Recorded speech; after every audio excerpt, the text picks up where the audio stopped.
Hey there, welcome back to a brand new Psych2Go video. Today's video is brought to you in collaboration with Melanie Tanya Evans from MTE. Many people are not sure whether or not they're suffering from narcissistic abuse. Cognitive dissonance and the confusion that goes with abuse can have a lot to do with this. This is exactly what today's video is all about: the awareness and solutions to empower you up and out of narcissistic abuse. Please know this video is about absolutely any narcissist in your life. All the signs apply to any toxic relationships such as a spouse, lover, family member, neighbor, or friend, anyone. So without further ado, here are 8 signs to know that you are suffering narcissistic abuse. 1, your relationship is not kind, caring, or sane.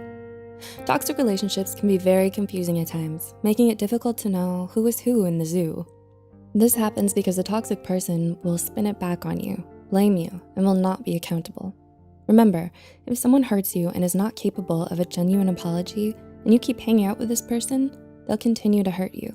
They'll never be remorseful and of course will continue the same behavior. The truth is, people either have a decent character or they don't. You can't change them for who they are. People like this simply do not have the resources to grant us a healthy, loving, and happy life, but we do. 2, you're dealing with immature behavior and give up pieces of yourself to comply. A hallmark of narcissistic relationships is the person gets bent out of shape on hairline triggers that mature adults just don't get upset about. Also, they believe they're entitled to and expect preferential treatment and can be nasty, demanding, punishing, and even explosive if they don't receive it. Are there things that you would normally be free to talk about to anyone, but the same topic may be unacceptable or risky with this particular person? And why do you feel so? Maybe if this person doesn't get their own way, they'll abandon you or threaten to leave you. And again, you start doing things outside of your comfort and value systems to stop this from happening. 3, you're angry, disjointed, and are behaving in ways that you normally don't. This is an important question. How do you feel with this person in relation to everyday dealings with other people? If you know you have integrity, can listen, have empathy, are capable of having sane conversations, and get along with most people in your life, and yet there's this person who brings out the worst in you. This is generally because your boundaries are being violated and the normal modes of human operations don't stand. The circular arguments you're having make your head spin because they go around and round on unrelated tangents, points that make no sense. Narcissists state how disloyal your accusations of them are when confronted, or they argue with you to manipulate you into something unwholesome. 4, you find yourself trying to prove that you're a good person.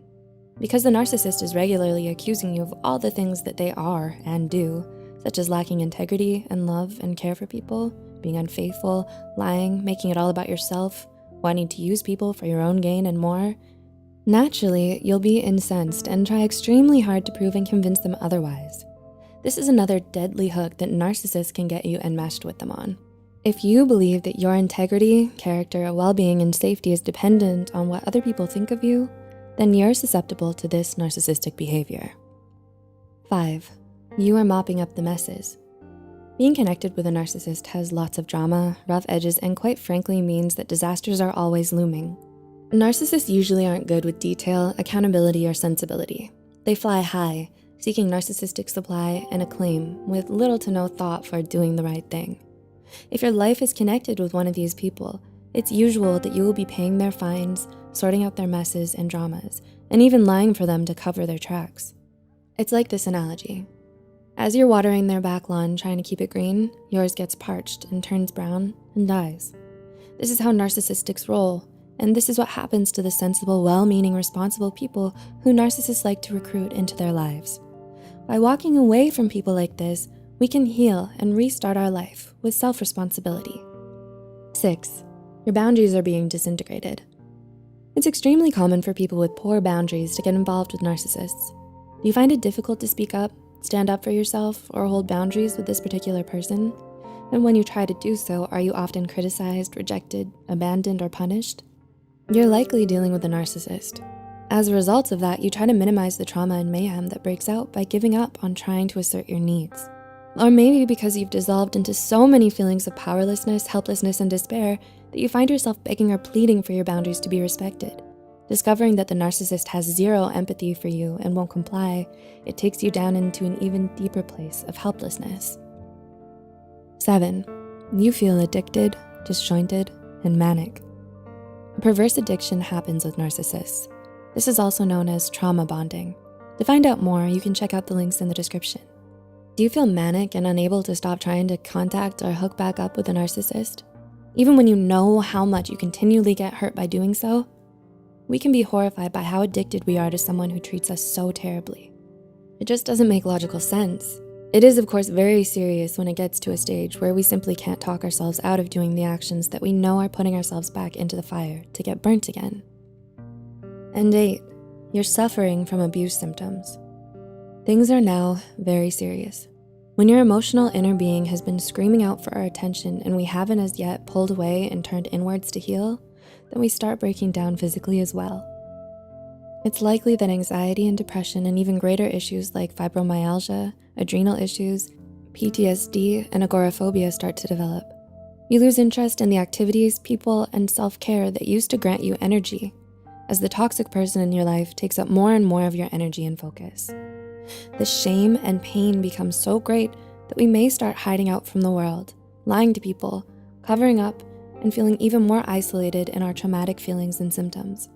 This is when we have to ask ourselves, how bad does it have to get before we awaken to the truth? There are varying degrees of narcissism, and there are also people who can just be clueless and selfish, but not necessarily afflicted with narcissistic personality disorder. If someone in your life does not share your values and doesn't care for your feelings, then this is not a healthy relationship for you. As soon as we try changing other people, it's time to pull away and say to ourselves and them, this is who I am and what I need for us to continue. We may lose a lot by leaving, as many of us have. However, by leaving, we can achieve the greatest gain. Finally turning inwards to integrate with ourselves so that we're in a position of wholeness and can be in control of our choices and have the power to look after ourselves and create a happy, healthy, and truly loving life. Do you relate to any of these signs? If you do, what do you plan to do next? Let us know in the comments below. Again, this video was brought to you by Melanie Tanya Evans from MTE. Links are in the description if you're interested in learning more about narcissistic abuse. If you'd like to see more collaborations like this, be sure to share this video with someone who might need it.